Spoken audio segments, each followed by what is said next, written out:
the way to pick up this order from Chick-fil-A, and I'm actually reminded of this before I publish the video. I ran into my man Russ about 3-4 days ago, walked into Chick-fil-A. He was like, I know you. You the guy from the video. Yes, I am, my man. I'm out here in these streets, man. Shout out to Russ, man, and everybody else. What up? This your boy Bentley Coop, Doordash Diaries, and if you are trying to get the most out of your Doordash experience, whether you just started to do this, whether you've been doing this, I need you to hit the like and subscribe button right now as I drop regular videos with tips and tricks to help you maximize on your Doordash goals. It's early July 2019, and I have just completed my 7,142nd delivery. Yes, that's right, 7,142 deliveries. And in this video, I'm going to go over the 20 things that I've learned with you over my last 7,000 deliveries and how you can use them to make your experience with Doordash better. And I'm starting right now. The first 2 tips I have to do with scheduling. My first tip is gonna be take the 30 minutes. I said this in a couple previous videos and I stick to this hands down. If you don't have a schedule, take the 30 minutes. I know it seems like it's not gonna be a lot, but when I give you this second tip, I'm gonna show you how you can maximize that. Take the 30 minutes and extend. Every 3 minutes, every 4 minutes, get in the app, options, extend, extend, extend, extend, extend, extend, extend. Extend until you catch cramps in your little finger because you're trying to do it so much. Eventually, you will get in. 30 minutes will turn into 45. 45 will turn into an hour and a half. An hour and a half will turn into 35, $40, and that will give you a good start. Tip number 2, remember the 15 minutes on the front end, remember the 30 minutes on the back end. I don't really care what you say. Doordash will never allow you to end your schedule dash on time. So you need to anticipate working an extra 30 minutes on the back end, and always keep in mind, I'm gonna say this again. Always keep in mind, I'm gonna say this one more time. Always keep in mind that you can start your dash 15 minutes early. So you take that 30-minute dash from 2:30 to 3 o'clock, you can clock in at 2:15. When you clock in, you need to clock in at a hot spot. You need to be in your zone at a restaurant that you know is popping. I messed up yesterday, ended my dash early, thinking that I would be able to get back in, and I didn't. And what I ended up doing was working from 8 in the morning until 10 in the morning, and then I had a serious break from 10 to about 12 o'clock. But I took the 30 minutes. I took the 30 minutes from 12 to 12:30. I actually got it extended until 1:30. The very first order that came in was for $38. I'm gonna screenshot. I'm gonna put that right here. First order that came in was for $38. The following order after that was for $12, all right? So this hour and a half turned into like $60 really quickly after I extended it. Please keep in mind that you need 30 minutes from the end of one dash until the beginning of another dash. If you have one dash that ends in downtown Charlotte at 1:30, you won't be able to schedule any other dash until 2 o'clock. So if you're trying to schedule separate dashes and you're having a problem with that, please keep that in mind, that you have to have 30 minutes in between, and that's because Doordash is never on time. Next, I'm gonna go over ratings. Your 2 most important ratings are gonna be your completion rate and your customer service rating. Your acceptance rate just tells them what type of orders that they can send you. And I like to think of the acceptance rate as setting the tone. If you go on a first date, if you're just meeting somebody for the first time, you want to set the tone. So set the tone with Doordash. Tell them what type of restaurants you want to take orders from and what type of restaurants that you don't want to take orders from. Don't feel like for any reason, shape, or form that you're going to be deactivated for not having a high acceptance rate. But you can be deactivated for not having a high completion rate. If I'm not mistaken, that's 70%. And the US threshold for your customer service rating is now at a 4.2, and that is nationwide. Please, my friend, if you are with me, if we are Team Doordash Diaries, I need you to have a 4.7 or higher. Boom. So right now my on time is at 84%. That's probably about the lowest it's been. I haven't seen anything in writing that says that we can be deactivated for having a low on time. But I would say that, of course, we want to try to make sure that we're being on time, just simply because that's going to lead to a higher customer service rating. That's all I'm gonna say about ratings. I've already done enough videos about that. Next, I'm gonna go over something that nobody on YouTube talks about with Doordash, and that's your health. Fam, it's hot as hell out here. Please make sure that you're drinking water, stay hydrated, take breaks, and stretch. And when you stretch, focus on your neck, focus on your shoulders, focus on your lower back, and focus on your lower leg. I'm gonna say that again. Take breaks and stretch. And when you stretch, focus on your neck, your shoulders, your lower back, and your legs. These are the areas that take the most stress, wear and tear from us sitting and walking for long amounts of time. So make sure that you have some type of regimen, some stretches, or something that you can do either in the car, in between deliveries, or even at home. I do both. When I get home at the end of the night, I have some funky looking yoga positions that I like to do to try to stretch my back out.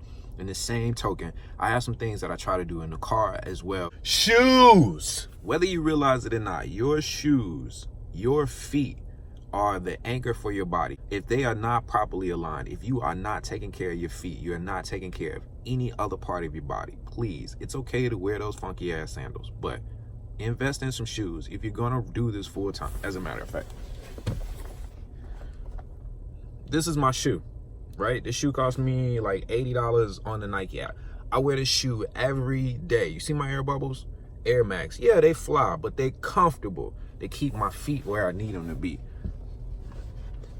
They are comfortable, yes. In addition to being comfortable, they provide excellent support for my ankles and the rest of my body and give me what I need so that I can get through my day. So if you're going to do this, if you're considering doing this full time, please invest in some shoes. They don't have to be $150. You can get some great walking and running shoes from Nike all day for like $60, $70. That's like lunch. That's what you make from lunch, or like what you make from dinner on a Friday or something like that. So invest in yourself, invest in your inside, invest in your core, invest in some shoes. The next thing goes towards your health, but not your physical health, but your mental health. Please, please, please, please find a community, find a group of people that are already doing Doordash, whether it's on Twitter, whether it's on Reddit, whether it's on Facebook. Find a group, find a community, and join that community. When you're having a bad day, sometimes you need to be able to vent. And as Dashers, sometimes the only people that understand what we're going through are other Dashers, right? Whether funny or not. Sometimes we see the funniest things in the world. Nobody else would laugh. You would have to be a Dasher to actually get it. I said this in one of my previous videos, and I stand true to this too. The number one thing, the number one factor to your success in Doordash is to find a community. So I'm gonna take this quick second and say that if you have not subscribed to this channel, I want to welcome you to my community. I will look out for you. I'll give you all of the information that I have firsthand. I will answer your questions in the comments as well. Now I'm gonna get to the core of this. I'm gonna tell you what you need to know about your orders and what you need to know about your money. All right, so the next block will be about the orders. I'll get that out the way. If you have an order and you deliver it, but you're not really sure where you're going, you're not familiar with the area, and you're really just following the GPS or the navigation, when you come back, try your best to come back the way that you came, okay? I know it's gonna feel like you wanna take the quickest way back to the area that you know, the area that's familiar to you, but that, in my opinion, doesn't work. If you go back the way that you came, if you go back the way that Doordash sent you, that's gonna put you in position to catch an order quicker. And make sure that you rate the order. If it's too long, if it's far, if it's whatever, make sure that you set that tone with Doordash like we were talking about with your acceptance rate. Make sure you set that tone with Doordash. Tell them exactly what went wrong so they know what to do moving forward. Please, for the life of me, please, please, please be careful when you take drive orders. If you're not familiar with them, if they're not regular to you, I'm gonna advise you not to take them during peak hours, okay? Between 11 and 1, 11 and 2, don't take them unless you're absolutely sure about where it's going, the size of the order, and what the complicated details are. Are you gonna have to set it up? Are you gonna have to walk up 1,001 stairs? Is this a 30-story building? What are the details exactly? If you don't know that, then just let it ride. And the reason that I say that is because you could potentially make more with the 3 or 4 orders that you're gonna get than you would by taking an hour and a half, 2 hours to do this one drive order. If you're gonna do drive orders and you're not a regular to them, either do them before the peak hours or after the peak hours. The next one is gonna be for my people that like to travel. If you travel, you need to keep in mind that different markets have a different minimum pay. So our min is $450, somewhere else might be $650.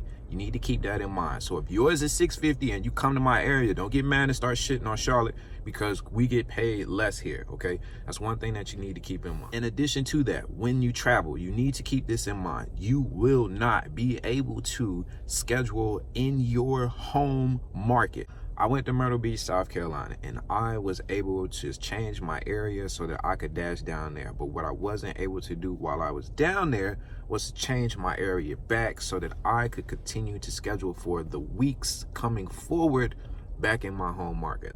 You may be in a situation where you are out of town. Yes, you are able to run it up. But when you come back, you may have to take some scraps until you can get back in rotation. Play the weather. Rain, yes. Sleet, yes. Hail, yes. Snow, yes. All of that for us as dashers means extra money. These are going to be times where people don't want to come out, they don't want to be involved in this, and they're going to be ordering Doordash, and this is going to get us peak pay. So what I'm going to recommend for you is that you go and buy you some good rain boots, you go and buy you a great poncho or some type of wetsuit or something that'll help you battle these elements so that you can make the most out of it, because that is easy money. Learn your restaurants, period. Learn which ones are trash, learn which ones are not. Learn the system that they have. Are you able to skip the line? Can you walk straight up? Do you know somebody in there? Can you establish some type of relationship so that maybe you can get your stuff just a little bit quicker? Know your restaurants. Figure out which ones are good, figure out which ones are bad. If you want to, create a list on your phone, on Yelp, or wherever. If you're not familiar with the restaurants, or maybe you're new to an area, what I'm gonna recommend is that you start on a Saturday or Sunday during lunch.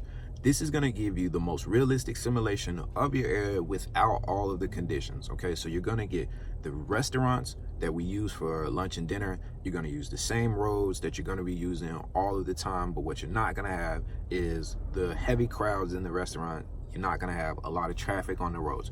So you'll be able to move freely. If you mess up, you miss a turn or something like that, you won't have a whole bunch of people honking at you, driving on your ass or anything like that. And then as far as getting into the restaurants, you won't have to worry about like Chick-fil-A Day or Cow Appreciation Day when Chick-fil-A is just crazy packed. If you want to just get your feet wet, I would suggest you start on a Saturday or Sunday in the morning. I've said this before and I'll say this again. You need to know your routes. You need to know the major streets and you need to know the alternative streets. There's a street that you can make a right or a left on that will save you 10 or 15 minutes in a traffic jam, or maybe 2 to 3 minutes with just light traffic. Don't trust the Doordash app to tell you the best route to take, and don't trust that once you hit directions from the Doordash app and it goes to Google Map or it goes to Apple Map, that now Google and Apple is giving you the best route as well. It's not. It's giving you the route that Doordash wants you to take. Bentleys conspiracy theory. The route that Doordash is sending you is meant for you to arrive at the customer within the time frame that they want the food to be delivered, not as soon as possible. Did you hear what I just said? I'm gonna just back up just really quickly. The route that Doordash is sending you is meant for you to get to the customer within the time frame that they want you there, not as soon as possible. We don't want to get there when Doordash wants us to get there. We want to get there as soon as possible so that we can get the food out of our car and we can get on to the next one. All right, I'm gonna go over this money piece with you really quickly and I'm gonna let you get up out of here, man. We got money to make. The day is about to start and you got some dashing to do. I got bad news. You're not gonna make $1 million off of Doordash. And with that being said, you need to set a goal. The last thing that I want you to be is one of these Doordash zombies. And I gotta be completely honest with you, I'm in Doordash Anonymous myself, okay? I do this because I love it. I like dashing and I like the money that I make with it. So what I'm gonna tell you is to set a goal. What is the #1 reason that people do Doordash? And that is so we can be our own boss, we can have our own time, and we can set our own schedule. You are defeating the purpose if you're working 14 to 16-hour days with Doordash. That's not giving you your time back. That's not giving you the freedom that you deserve. Take your time, take your freedom, don't be a zombie. If you are new, or if you know somebody that is new, set up your fast pay as soon as possible. As soon as when you go in to set up your direct deposit, you need to go ahead and put your debit card in. I've had too many people say that they have had problems in the very beginning with fast pay and doing what they need to do so that they are ready when they hit their 2 weeks, when they hit their 25 orders. So make sure as soon as you can log into the app, When you put your direct deposit information in there, go ahead, put your debit card information in there too, and set up your fast pay. Let them do their thing on the back end so that you can get your money like you want to. The number one way to save money, which will help you make more money, is to not get parking tickets. And the reason that I laugh is because it took me almost a year to figure that out. Anyways, make sure that you either carry some change with you for parking meters, or if you're in a city, make sure that you download the city parking app. I'm in Charlotte and we have city parking all around the city, and I can literally just pull it up on my app and I can pay for it.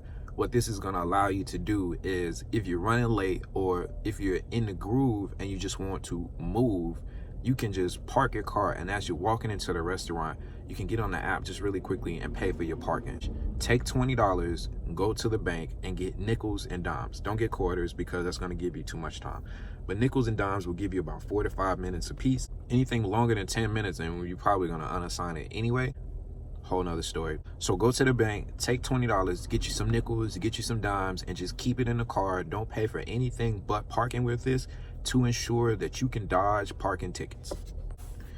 Download apps to help you save money. Things that we do regular: maintenance on our car, your cell phone, gas, oil changes.